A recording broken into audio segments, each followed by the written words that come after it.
Hello, my name is Sam Feltham and welcome to Expert Interviews here on Smash the Fat. With me today is cardiovascular research scientist Dr. James DiNicolantonio. How you doing, Dr. DiNicolantonio? You got it, Sam. Doing good. How are you? Fantastic, fantastic. Yeah, we were just having like a bit of chit chat before, trying to get your name right down, and hopefully I nailed it just then. You had a very good way of trying to kind of separate that, trying to separate it into three different words, which works very well. Nicolantonio.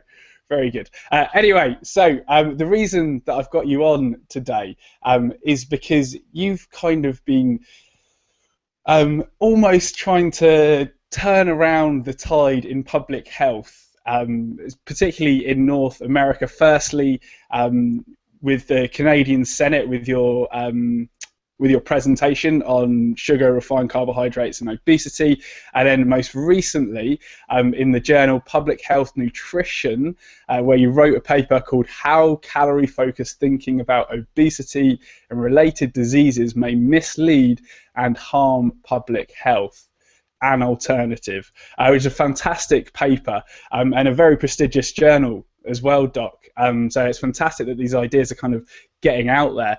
Now, kind of before we get into all of that, which essentially we're calling the calorie counting con, which kind of the Telegraph over here coined from your paper. But firstly, how did you kind of get into this field of study, and why is it that you want to help people? It's a great question. So I've always been interested in health. I got my doctor of pharmacy, and I really started out by publishing on evidence-based medications in regards to a lot of the guidelines weren't matching what the evidence in the literature was suggesting in regards to which medications actually prevent heart attacks and strokes. So then I thought to myself, well, if the guidelines aren't matching for medications, what's it like with nutrition? Is the evidence in the literature actually matching what our guidelines are recommending us to eat? So that's kind of how I shifted over towards nutrition. Mm-hmm. And I really started off publishing in BMJ Open Heart with the paper that compared really replacing saturated fat with carbohydrates or omega-6, and how we kind of maybe have it wrong. So I kind of go through the evidence showing that actually when you replace saturated fat with refined carbohydrate, you get an increase in small dense LDL, you get an increase in insulin resistance. You know, fat is more satiating, whereas the refined carbs and added sugars are promoting hunger.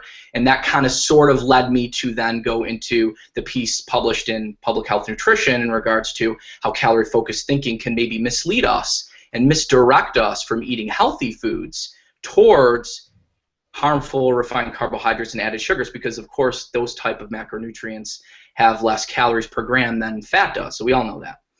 But what's interesting is when you actually look and you give, let's say, children a snack, a low-calorie snack of, let's say, potato chips, and then you compare that to a higher, let's say, saturated fat snack, cheese. And what ends up happening is the children end up eating 3 times the calories when they're provided the low-calorie chips. So it's not just about, okay, does the calorie have more? Does the food have more calories? Is it going to cause us to eat more calories throughout the day? And really, traditionally, public health authorities and certainly the food industry wants us to believe that a calorie is a calorie, right? Because soda doesn't have a lot of calories. One can of soda only has 139 calories of Coca-Cola, but it's got 39 grams of sugar. And so it's the sugar that seems to stimulate an intense reward that seems to override our self-control mechanisms. That's not shown with fat. There's different, let's say, there's things that are isocaloric, right, but not isometabolic. And really, the differences in how we metabolize different calories is what matters, and not just a calorie is a calorie. So the calorie-focused thinking wants to blame obese people for a lack of willpower, right? They're choosing to overeat. They're choosing consciously to under-exercise. But that's actually not the case when we just simply give animals the same amount of food, and one animal has a higher insulin level. They're actually going to exercise less because of the higher insulin level, and they're going to store more fat even if they eat the same amount of calories. Something's going on. And of course, if you look at adolescents going through puberty, right, they're going to eat more and sleep more, and they're going to grow taller, but we don't blame children growing taller on eating more. We know that it's the hormones, the growth hormone, the testosterone that's causing the child to become more muscular if they're a male, to become fatter if they're a female. Why is it being lost in translation that biochemistry can then drive us to eat more and under-exercise? And really that's the center of what the paper's focusing on, is the differences between refined carbs and added sugars, which seem to drive hunger, and really fats that don't seem to drive hunger. They seem to be very satiating. Now, of course, when you're writing a paper, you can't go into the little intricacies of, you know, which animal fat might be healthier in regards to an animal that's set to pasture. I believe is going to be a lot more healthy because it's going to contain the omega-3s from grass as compared to, you know, animal-fed corn and things of that nature. I can't go into that depth, and certainly that there's a place for that. But really, I think that people need to know that are obese, that it's not your fault. You're not consciously choosing to overeat and under-exercise. Your hormones are out of whack, and it's because of these rapidly absorbable carbohydrates. So we know that there's a pandemic of obesity, right? 1.5 billion people are overweight worldwide. Unbelievable. And it really started to spread in 1970. So are we really to believe that we all just decided to overeat and under-exercise at the exact same time throughout the entire world? So it leads us to believe that something environmentally is going on. So when you look at changes in diet, we clearly see from 1970 onwards, with the skyrocket of diabetes and obesity, it was 100% driven by carbohydrate. But it comes down to, well, which carbohydrate? We're not eating more whole foods containing carbohydrates like legumes and lentils. We're eating more refined carbohydrates. And when I say refined, I mean it lacks the cellular component now. So it's acellular, and it doesn't have the whole food nutrients in it anymore. It's lost the fiber, the real fiber. It's lost the minerals and the vitamins and the phytonutrients. So I'm not saying that fruit is bad by any means. In fact, I think fruit is healthy. I'm talking about fructose coming from added sugars, such as high fructose corn syrup and table sugar, also known as sucrose. There's a big metabolic difference between how rapidly you can consume those type of added sugars, which lead to certain metabolic effects, which cause you to overeat and under-exercise, compared to, let's say, a piece of fruit. It would take you a lot more fruit to consume to get the same amount of sugar that you would from a can of soda, let's say. And when you look at it from an evolutionary perspective, one can of soda has as much sugar that we consume in 2 minutes than we would have consumed in our entire lifetime. So when you think about it, if we're consuming one can of soda, that would easily be considered a binge on sugar compared to, let's say, just 300-400 years ago.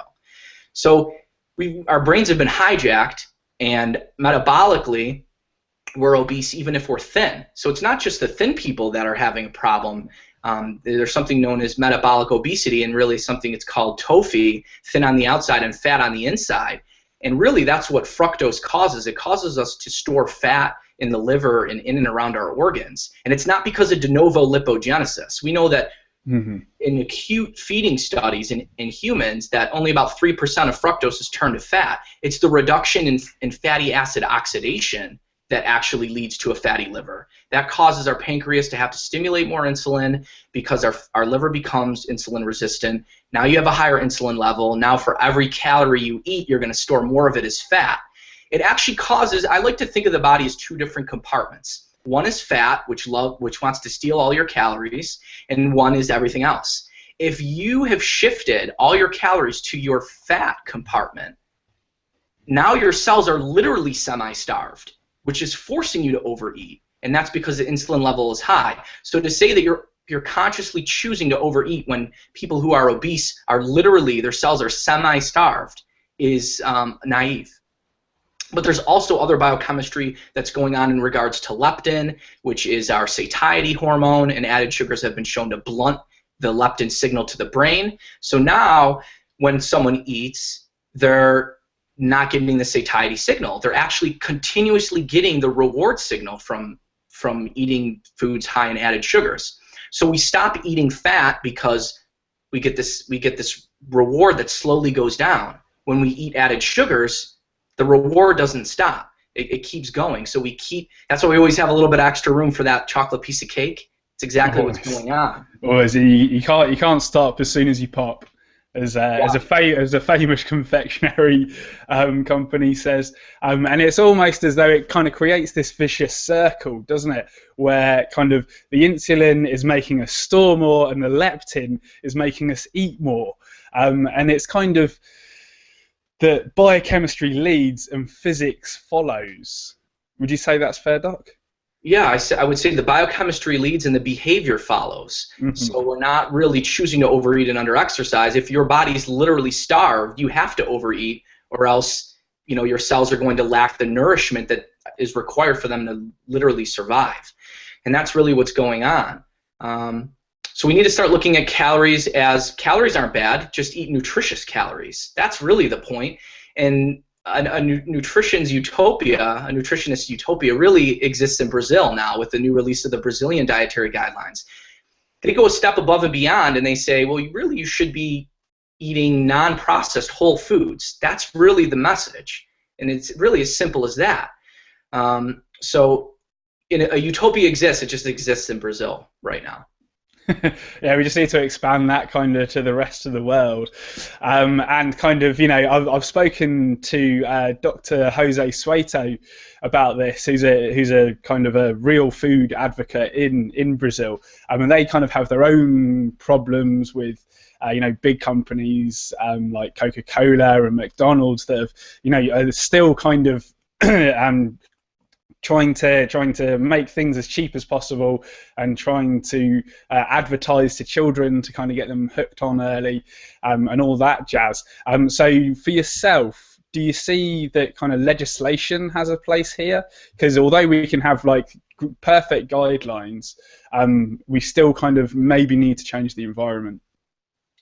Absolutely. I think first and foremost, we need to stop subsidizing unhealthy food, and we need to start subsidizing healthy food. We need to make it affordable, and we need to get it in areas all across the world. It's not your fault if you can't get to a supermarket that has fresh food. You are living in an environment that's preventing you from eating healthy. So definitely, that's the end goal, right? Legislation.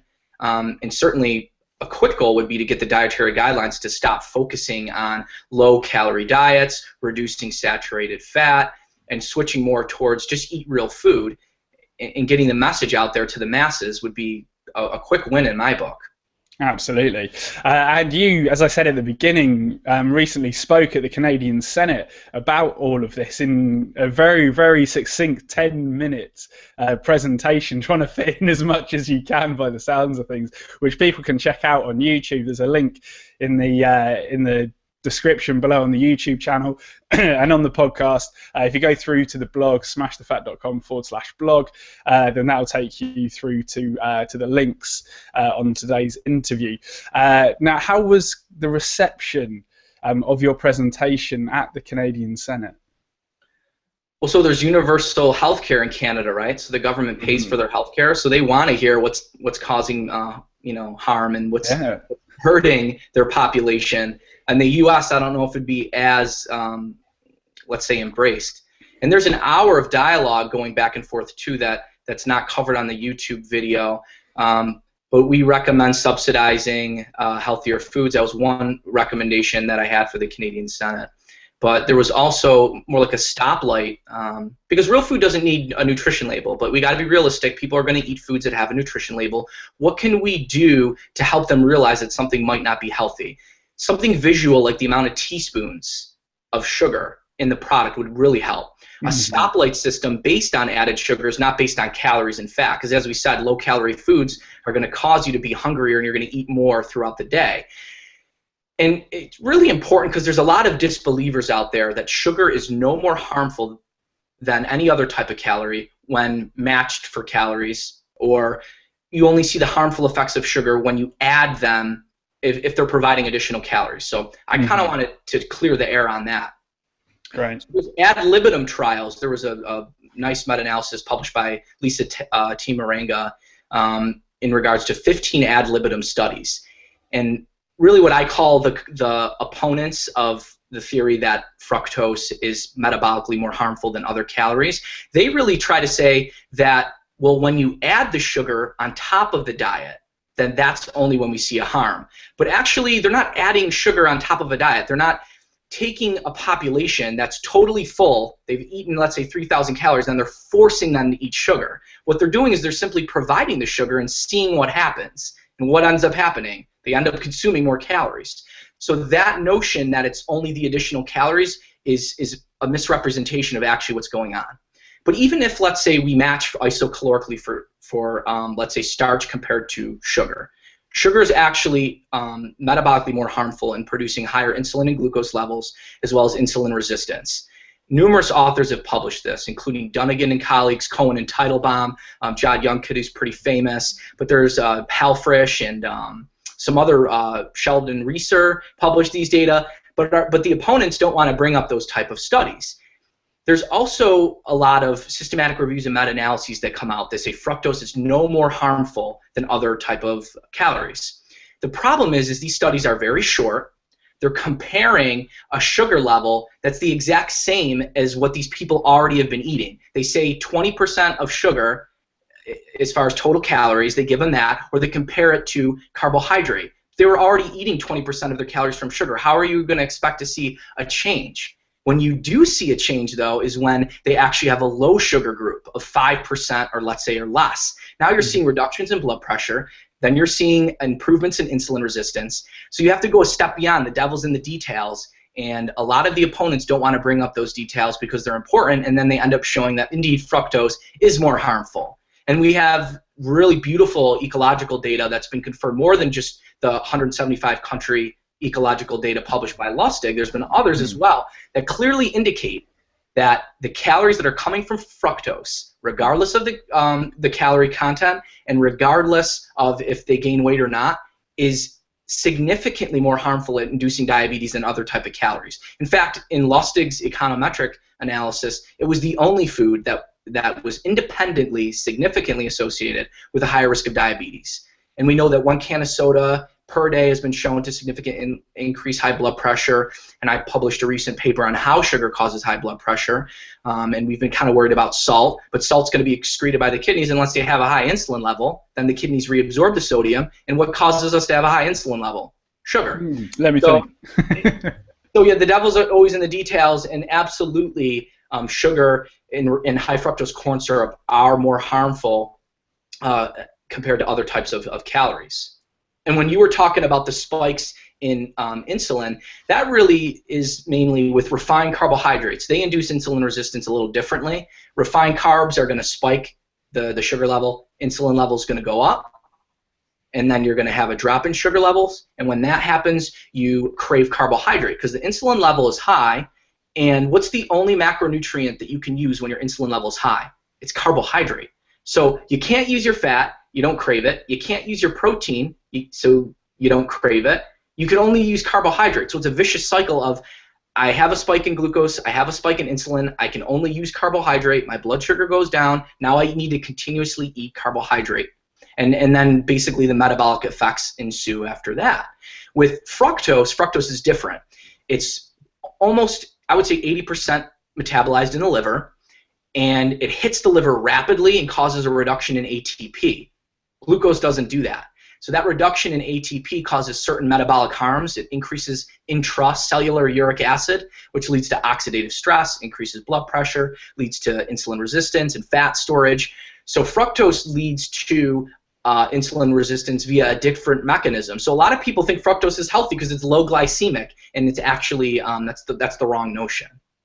And I hear kind of from news from Australia that Jenny Brand Miller, the woman that kind of came up with GI, is trying to get GI labels kind of retracted from foods, and also trying to get, heart healthy ticks removed from foods as well that are high in sugar, which is crazy. And there's kind of a real movement in Australia as well about kind of real food being the best medicine. Now you mentioned there about a paper that you've been writing on sugar and blood pressure. Now we have kind of been demonizing salt kind of for the past probably 20 years at least, as far as my knowledge goes back. But why is it that it's not really salt that's the issue, and kind of why is sugar maybe more an issue when it comes to blood pressure and hypertension and things like that? So it's a common misconception that when you ingest sodium, you're going to retain more water. It's actually incorrect. You don't retain more water. It shifts. It goes from it goes into the intravascular space. So there's theory one, or let's say the hypothesis that sodium should increase blood pressure. That goes out the window.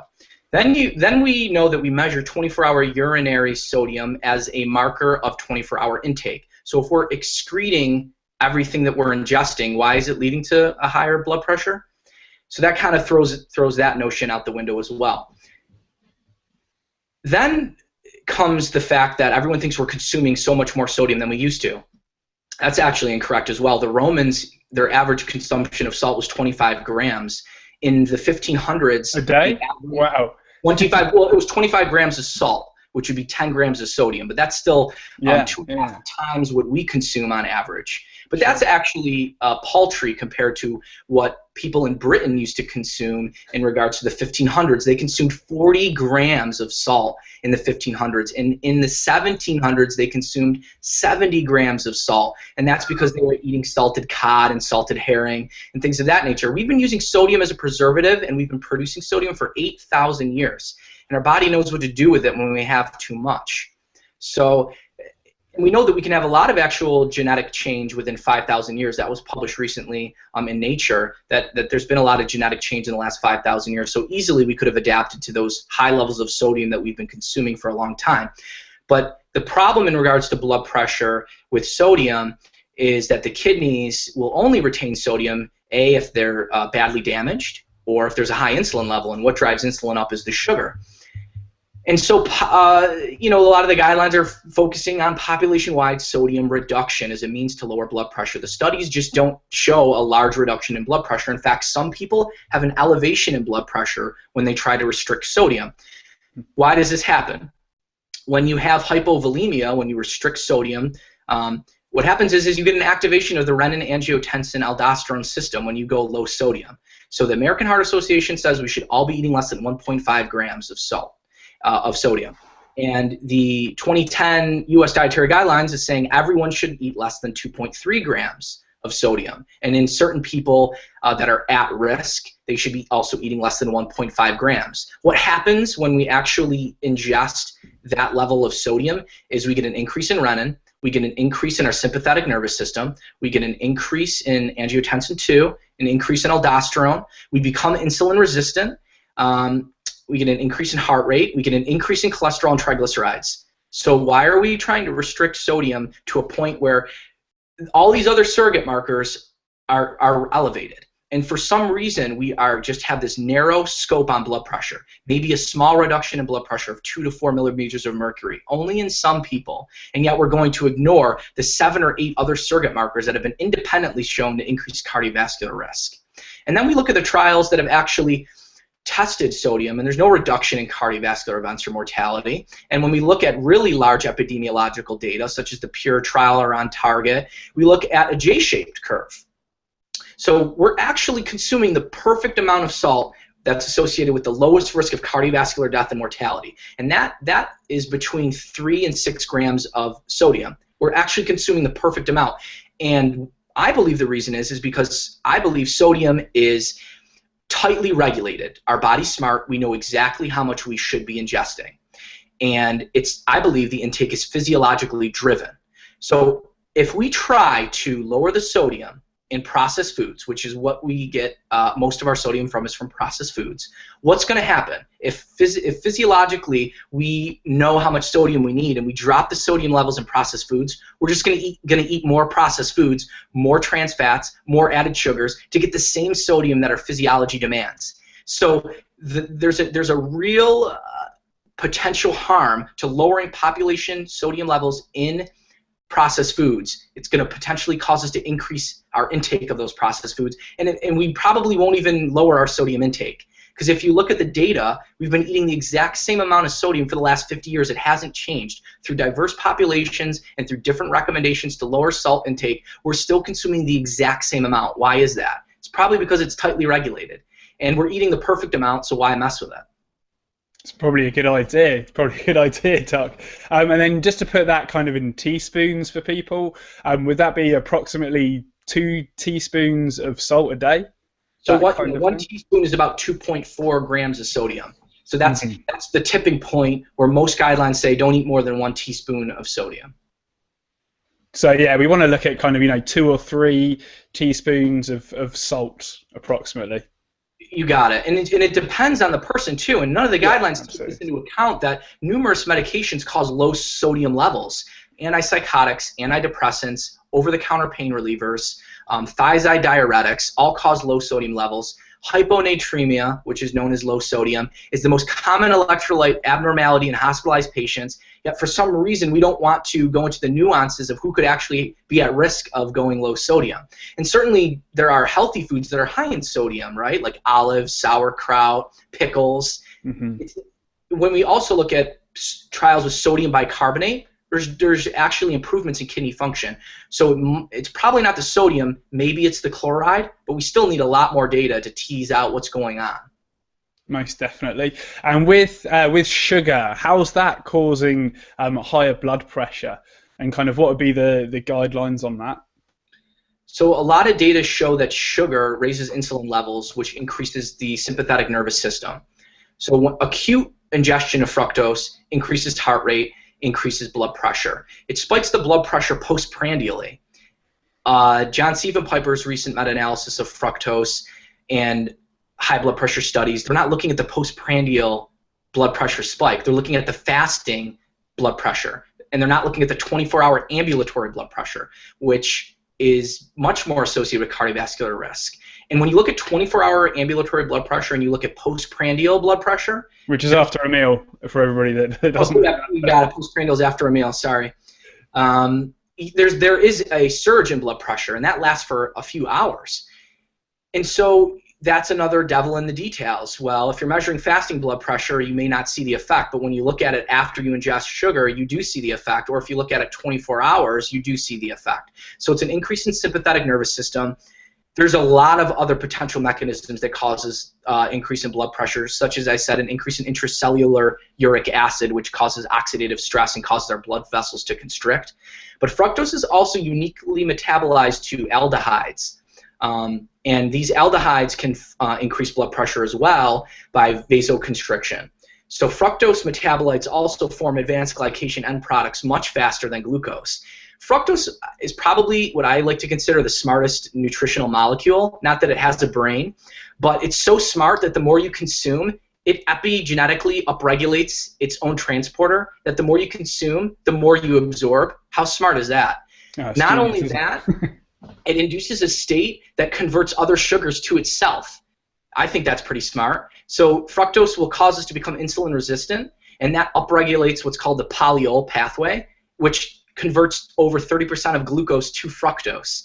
And that Polyol Pathway actually leads to specific metabolic harm. So you can actually form fructose in almost every part of the body from glucose. It's called endogenous fructose production, or also known as fructogenesis. And so you don't even need to eat fructose to have harm once you're already insulin resistant. So that's pretty interesting as well. Most people don't actually know about that pathway, but that's also a pathway that's being looked at more closely in the literature as well. That's fascinating, and it's almost as though putting on weight is your body's kind of reaction to try and keep you metabolically healthy. It's trying to kind of store everything away and sort of keep it away from your internal organs almost. You got it. No, that's a beautiful way to put it. It's almost like a defense mechanism, because if we're storing fat in our organs, that's a problem, right? But if we store it in the adipocyte, that's not as much of a problem. But the problem is fructose causes insulin resistance in the adipocytes. So now we got to store it in our organs. So that's actually a unique metabolic harm of fructose compared to glucose, is that it causes insulin resistance eventually in the adipocytes. So that's why a lot of people that are thin that eat sugar, they're internally fat. And so that's why sugar a lot of times doesn't put on the external pounds, it puts on the internal pounds. And it's those internal pounds that cause harm. Yeah, they're very, very dangerous. And a statistic that Dr. Asuma Hotra, one of your colleagues, uses is that 40% of people in the UK have metabolic syndrome, which is, tied in so closely with insulin resistance. Absolutely. And certainly there's the statistics that 20 to 30% of what we consider obese people are metabolically healthy. But the problem is we define obesity via BMI or waist to hip ratio a lot of times, and we're not catching people that really obesity should be how fat are you inside your body. That's really the definition that obesity should be. So I don't like to think that obese people are metabolically healthy and 20% of them. I think our definition of obesity is basically incorrect. That's a very good point, Doc. And yeah, unfortunately, we've kind of come to an end there. But do you have any other wise words for our listeners and viewers out there? Eat real food. Everything else will fall into place. Don't worry about calories. Worry about eating nutritional calories. I think everything else will kind of work itself out. Absolutely, fantastic advice. And there's just one more thing to do, Doc, and that's to hear a smash it out from Dr. James DiNicolantonio. So on 3, I want you to shout "smash it out" to the camera. So 1, 2, 3. Smash it out. Awesome, that's fantastic. Well, if you want to read James's most recent paper, how calorie focused, let me just bring up the title, how calorie focused thinking about obesity and related diseases may mislead and harm public health. If you just search for public health nutrition, then I'm sure it will come up there. And then also, if you're on the YouTube channel, make sure you click it on the in the description below. And then finally, you can follow James as well on Twitter under @JJDINICOL. That's JJ DiNicol as well. Were there any other links that you wanted to send people to at all, Doc?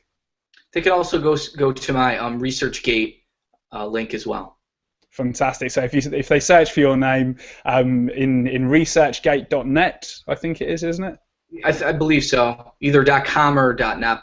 Yeah, one of them. If you just Google ResearchGate and it'll come up. Fantastic. Yeah. All right, Doc. Well, thank you so much for your time today. It's fantastic to have you on. And it feels like you, Dr. Malhotra, Professor Lustig, all you guys are going to be changing the world very, very soon. Well, that's the goal, so hopefully that does happen. I appreciate you having me on, Sam. No worries, Doc. Thanks again, and I'll speak to you soon. All right, take care.